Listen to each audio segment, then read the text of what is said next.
शुक्लाम्बरधरं विष्णुं शशिवर्णं चतुर्भुजं प्रसन्नवदनं ध्यायेत् सर्वविघ्नोपशान्तये। शुक्लाम्बरधरं विष्णुं शशिवर्णं चतुर्भुजं प्रसन्नवदनं ध्यायेत् सर्वविघ्नोपशान्तये। यस्य द्विरतमत्राद्याः पारिषद्या परशतं विघ्नं निघ्नन्ति सततं विश्वक्सेनं तमाश्रये। व्यासं वसिष्ठनप्तारं शक्ते पौत्रमकल्मषं पराशरात्मजं वन्दे सुगतातं तपोनिधिं। व्यासाय विष्णुरूपाय व्यासरूपाय विष्णवे नमो वै ब्रह्मनिधये वासिष्ठाय नमो नमः। अविकाराय शुद्धाय नित्याय परमात्मने तदैकरूपरूपाय विष्णवे प्रभविष्णवे। ॐ नमो विष्णवे प्रभविष्णवे। श्रीवैशम्पायन उवाच श्रुत्वा धन्मानशेषेण पावनानि च सर्वशः युधिष्ठिरशान्तनवं पुनरेवाभ्यभाषत। युधिष्ठिर उवाच किमेकं दैवतं लोके किं वाप्येकं परायणं भुवन्तः कं समर्चन्द प्राप्नुयुर्मानवा शुभम्। यो धर्मः सर्वधर्माणां भवतः परमो मतः चिञ्जपन्मुच्यते जन्तुर्जन्मसंसारबन्धनात्। श्रीभीष्म उवाच जगत्प्रभुं देवदेवम् अनन्तं पुरुषोत्तमं तुवन्नाम सहस्रेण पुरुषः सदतोऽतितः तमेव चार्चयन् नित्यं भक्त्या पुरुषमव्ययं ध्यायन्तु अन्नमस्यं च यजमानस्तमेव च। अनादिनिधनं विष्णुं सर्वलोकमहेश्वरं लोकाध्यक्षं स्तुवन्नित्यं सर्वदुःखादिको भवेत्। ब्रह्मण्यं सर्वधर्मज्ञं लोकानां कीर्तिवर्धनं लोकनाथं महद्भूतं सर्वभूतभवोद्भवं।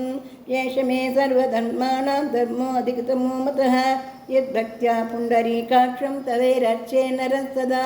परमं यो महत्तेजः परमं यो महत्तपः परमं यो महद्ब्रह्म परमं यत्परायणं पवित्राणां पवित्रं यो मङ्गलानां च मङ्गलम्। दैवतं देवतानां च भूतानां यो व्ययपिता यतः सर्वाणि भूतानि भवन्त्यादियुगागमे यस्मिन् च प्रलयं यान्ति पुनरेव युगक्षये तस्य लोकप्रधानस्य जगन्नाथस्य भूपते विष्णोर्नाम सहस्रं मे शृणु पापभयापहम्।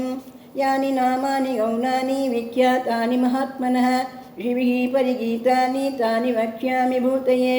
ऋषीणां सहस्रस्य वेदव्यासो महामुनिः तन्दोनुष्टुप्तता देवो भवान् देवकीसुतः अमृतांशोद्भवो बीजं शक्ति देवकीनन्दनः त्रिसामाहृदयं तस्य शान्त्यर्थे विनियुज्यते।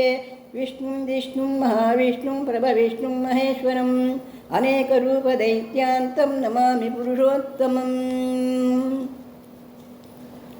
अस्य श्रीविष्णो दिव्यसहस्रनामस्तोत्रमहामन्त्रस्य श्रीवेदव्यासो भगवान् ऋषिः अनुष्टुप्छन्दः।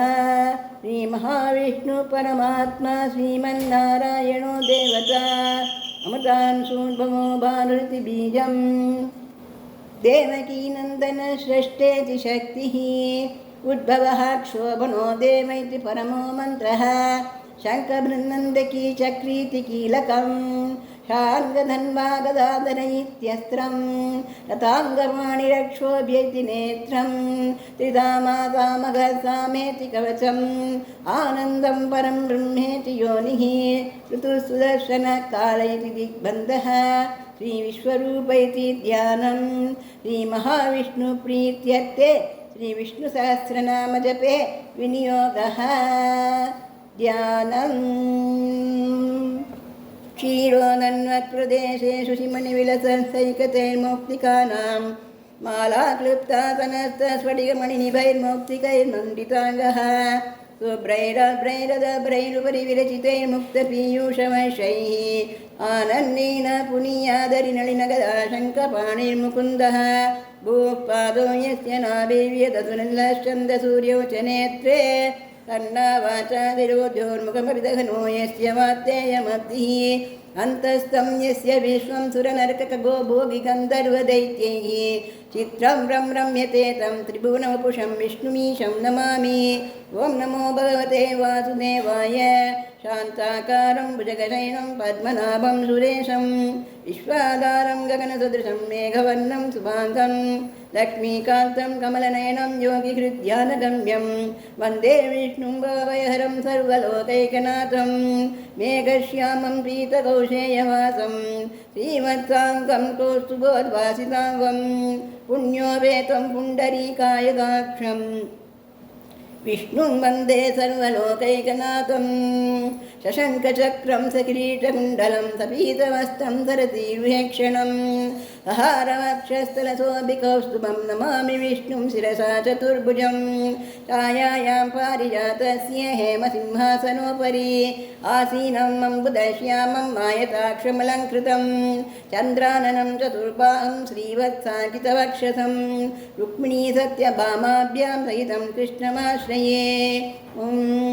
विश्वं विष्णुर्षट्कारो भूतभव्यभवत्प्रभुः भूतकृद्भूतभृद्भावो भूतात्मा भूतभावनः भूतात्मा परमात्मा च मुक्तानां परमागतिः अव्ययः पुरुषः साक्षी क्षेत्रज्ञोऽक्षर एव च योगो योगविदां नेता प्रधानपुरुषेश्वरः नारसिंहः श्रीमान् केशवः पुरुषोत्तमः सर्वशिवस्थाणुर्भूतादिनिधिरव्ययः सम्भवो भावनो भर्ता प्रभवः प्रभुरीश्वरः स्वयंभूशम्भुरादित्य पुष्कराक्षो महाश्वनः अनादिनिधनो दाता विधाता धातुरुत्तमः अप्रमेयो ऋषिकेश पद्मनाभो अमरप्रभुः विश्वकर्मा मनुस्त्वष्टा सविष्टस्तविरोध्रुवः अग्राह्य शाश्वत कृष्णो लोहिताक्षपृतर्धनः प्रभूतस्कृतकुब्धामा पवित्रं मङ्गलं परम् ईशानप्राणदप्राणो ज्येष्ठश्रेष्ठः प्रजापतिः हिरण्यगर्भो भूगर्भो माधवो मधुसूदनः ईश्वरो विक्रमे धन्वी मेधावी विक्रमक्रमः